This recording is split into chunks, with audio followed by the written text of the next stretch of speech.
Okay, so let's turn this into that.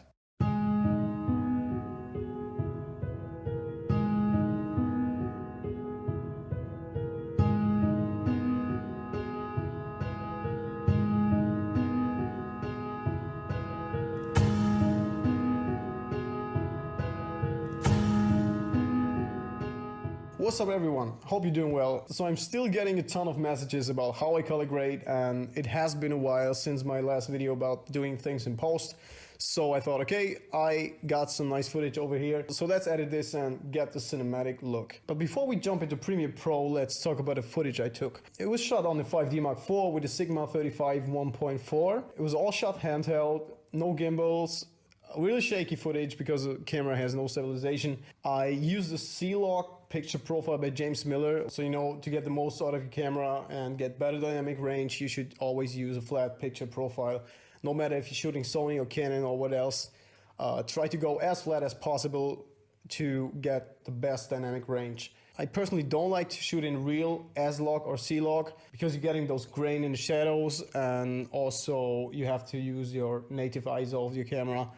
And therefore I use the C-Log picture profile, which I really like. And for those of you shooting Sony, I just put up a new Cine LUT pack for your Sony cameras, no matter if you're shooting on a7 III, like I am from now on, or the a6300, a6500, no matter what. So make sure to check out my new Cine LUT pack. It's on Sapphire, and I will put the link down in the description below. Also, I added a Cine 2 picture profile into the pack, so you have all the settings to set up your camera like I do. So let's jump into Premiere Pro now and get that cinematic look. So here we are. I just selected some footage over here. So let's take a look at the sequence settings. And over here we choose 24 frames per second, which I'm using all the time for my YouTube videos. And make sure to check maximum bit depth and maximum render quality and hit OK. Yes. So let's start to bring some of those clips to your timeline. So first of all, if I'm shooting in a higher frame rate and I want to get that slow motion, all you have to do is right click on your footage, modify, interpret footage, and assume a new frame rate. In this case, we choose 24 FPS. And now your footage is in slow motion. Okay, so let's take this one and drag it over to your timeline. Let's do the same with the rest. Some nice fire over here. We can also turn this into slow motion. Okay, maybe this one. Wow. So let's take another shot of Sansa. And the last one, myself. So let's color grade this real quick. I'm adding an adjustment layer. Yes. Putting this on top of your clips like this. And we will go to Lumetri color. So if you don't see this, try to click on color here and it should pop up. So I just added my CMG Canon LUT over here, which you can also find on my Sapphire store. And as you can see, it already looks great. And now we want to do some further adjustments to all of these shots. And what I like to do is just keep the LUT over here, the adjustment layer. And then we're taking a look at the clip itself. So this one right now looks great, but I want to add some more contrast. So I'm going to select the clip and go to basic correction. And now I'm adding some more contrast here. Yes. And this looks great. Wow, okay. Don't have to do that much on this one. So this one looks a bit too cold for my taste, so I'm just raising the temperature to the right. Like this. Yeah, looks nice.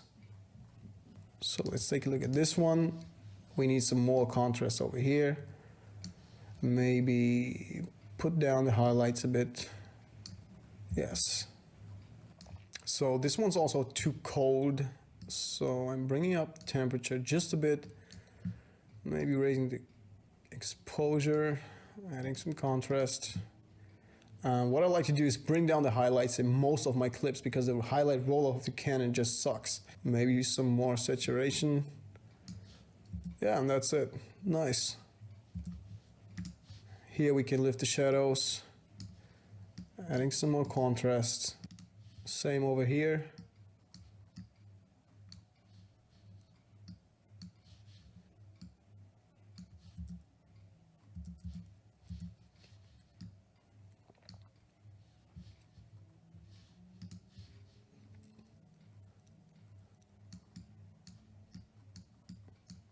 So that's basically all I do when it comes to the color grading process, if you want to call it like this.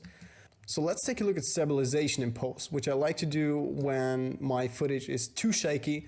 In some cases I like the shaky look because it gives you that really personal feeling. But sometimes I just want to have these real smooth shots which look like they were shot on a gimbal.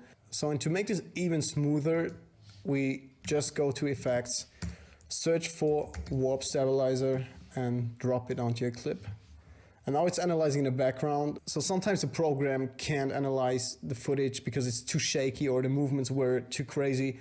So you get this wobbling effect. But in this one, it looks perfect. Yeah.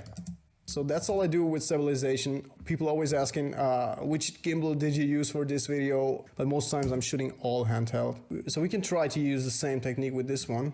Let's turn it into slow motion and drag it over here. And it's already really smooth, but if you add a warp stabilizer, it looks even better. Okay, it's done and it looks great. Maybe going back to Lumetri again, bring down the highlights, some more contrast.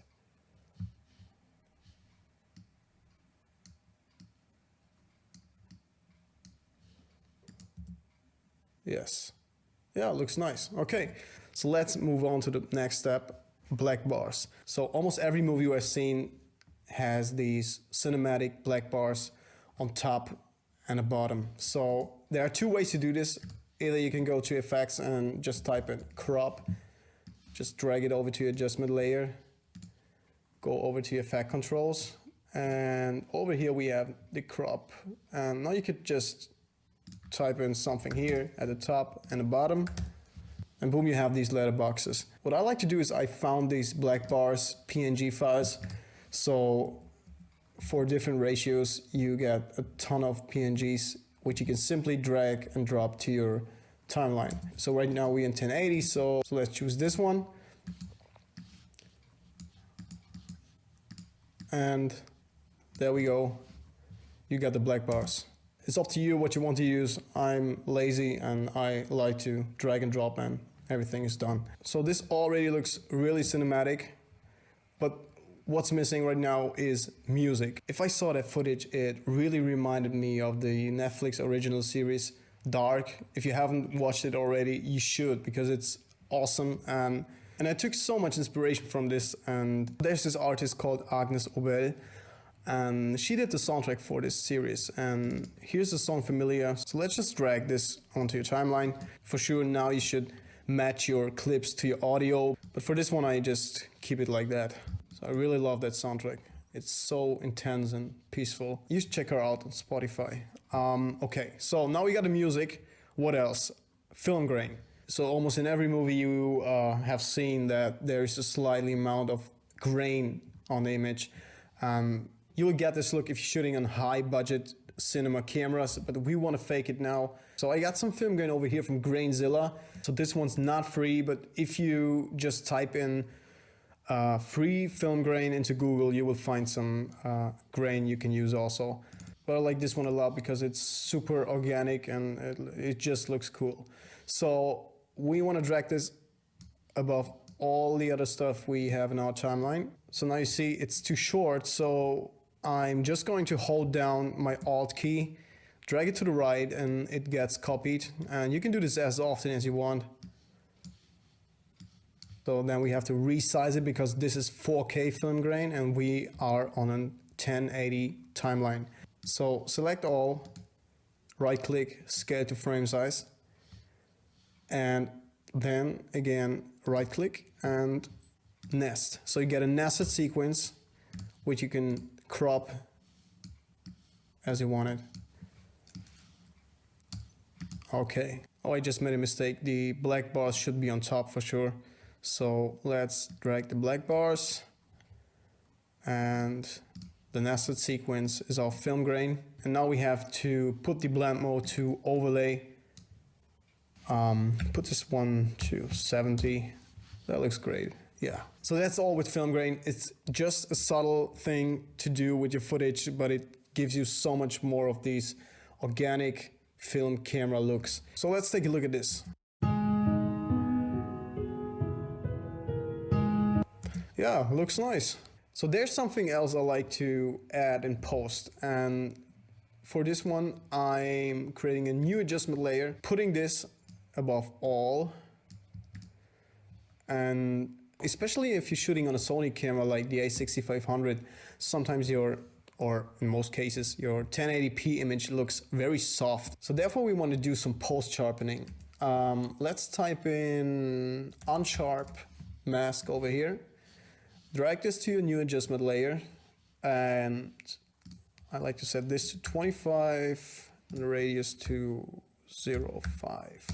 You're not able to tell this right now, but if you watch your video in full resolution, you will notice that it gets a bit sharper. And I wouldn't do this in 4K, but in 1080 it's totally fine and it looks super nice.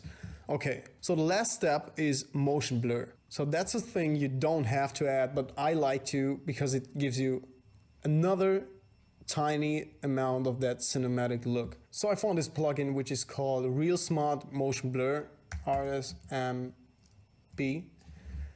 This also is not free. I'm not in a collaboration with them. You can try to find some free plugins for this, or maybe there's another way. Then feel free to share it in the comments for others. But I like to use this one, and we will drag this over to your adjustment layer on top, and I leave everything at default. And so this one just adds some motion blur between your frames so it looks even more cinematic. So that's already it. Let's go to render this one. So here we are. I made myself a CMG preset here. So now you may be wondering why I'm rendering in 1440 instead of 1080.